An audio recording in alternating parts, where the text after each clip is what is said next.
Okay, YouTube friends, we're going to consider this take two because I just recorded what I like to think was a pretty good planner flip through for all of you, but I wasn't actually recording. So, take two. It's Cheryl, by the way. I hope you're all staying healthy and well in this slightly crazy time. I wanted to show you the Inkwell Press planner that I've been using for 2020. I know if you followed the blog for a while, you might know that I'm a bit of a planner nerd. There have been times where I've been slightly obsessive. Not even slightly, who am I kidding? There have been times where I've gone a bit crazy planner-wise. I've gone through probably every traveler's notebook size there is. I've tried Happy Planner. I've done, what else? Happy Planner, bullet journal before I knew what a bullet journal was, lots of different things.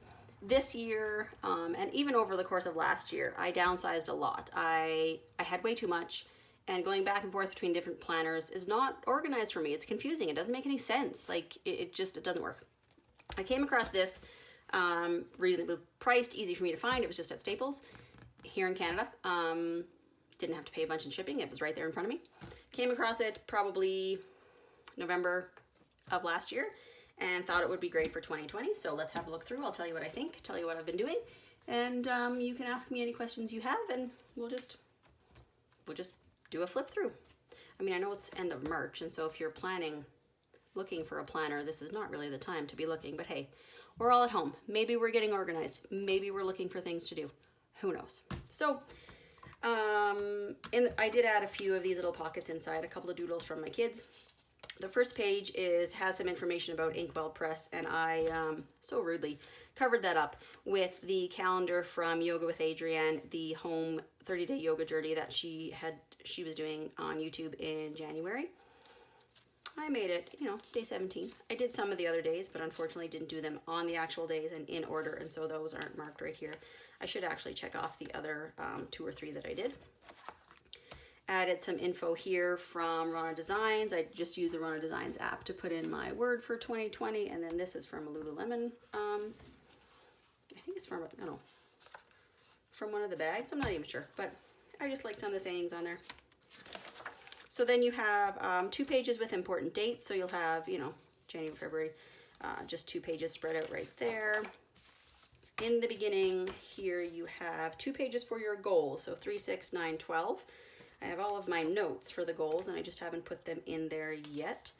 For this focus page, you have personal, social, health, dream big, home, and financial goals. These cards, you'll see quite a few of these. It's from a Tracy Reed Designs collection. I will link that one for you. This is a digital collection that I bought. This card says it's a slow process, but quitting won't speed it up. And I think that's applicable to pretty much any goal. So I added that in here, decorated this page too. So every month starts with a pretty regular calendar, month-long calendar over 2 pages with a top 5, a few notes, and then the next month's calendar. And then one of the things I like is the mission board and then the plan for the month with space to track 3 habits. So you have a plan, focus, mission board, habit trackers for 3 things. I like the hexagons. I think it's a fun shape to have, a little bit different, a little bit more interesting. The weekly spreads are horizontal. You have just as much space for Saturday, Sunday as you do for all the other days. So if you're a person who likes to have just as much room, I know not everybody likes a weekend that's kind of squished. So keep that in mind if that would work for you. Every week ends with a weekly focus, a little bulleted list, 5 things, again with the hexagons, and then a note section. This was, the last week of Christmas break, so there wasn't much there. This was kind of the first week where things got back to busyness, I guess. So these are just some of the spreads I have in here.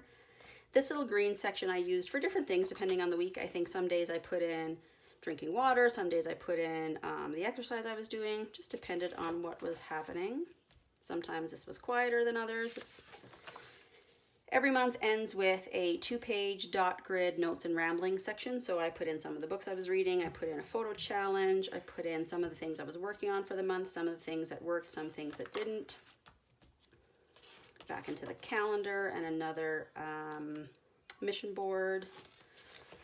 Another notes and ramblings page that has a few things I will fill in.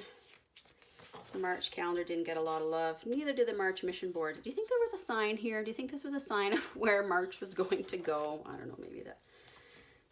Just one of those things that happened. So I think somewhere around here is when we found out that schools were going to be closed. So this was a bit of a crazy week to be, you know, figuring things out.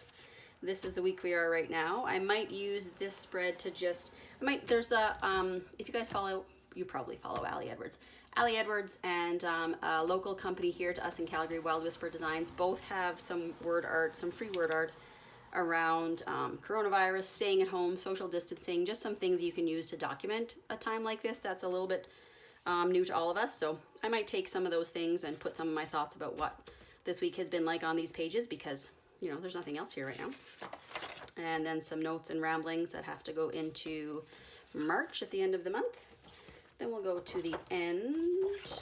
The colors are quite neutral in here too. I don't know if you've been sort of looking as we go. There's nothing in here that really, like, you can add any colors to that you want, I find, to your daily spreads. There's nothing that is so bright or bold and stands out so much that you couldn't just do whatever you want.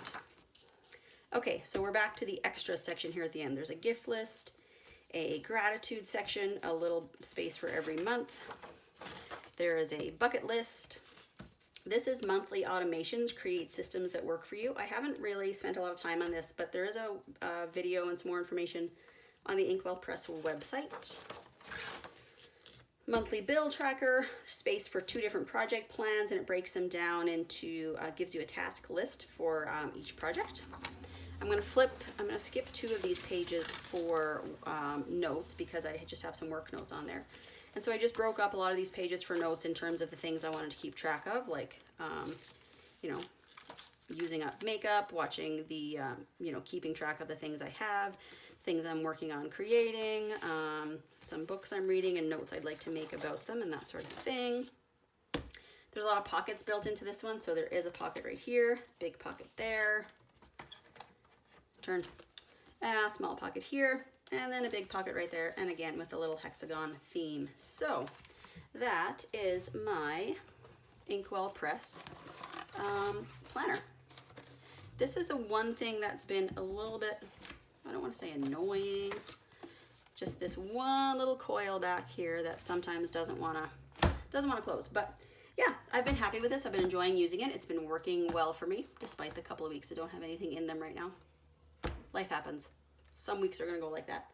I will have a blog post links below where I've put some of my thoughts on this and the way that I'm using it as well. If you have any questions or if there's anything in here that you'd like to know more about, leave me a comment, let me know. Tell me what planner you're using this year, what planner you're already daydreaming about for 2021, because I know you are. We all are. I had a little moment of planner envy when Brandy got her Erin Condren, and then Sharon Rosa ordered Erin Condrens too. There's already some talk about that being a 2021 planner, but for the rest of this year, it is me and this one, and we are getting along just fine. So, Scrap Store and friends, I hope you're all staying healthy and well. I hope you are getting some fresh air when and where you can, safely and within reasonable physical distance from everyone else out there. Do your thing to, keep yourself healthy. How many times can I say healthy? Stay well, my friends. Stay well. Stay creative. Do your thing. Keep everyone around you well. And we'll talk soon. Have a great day.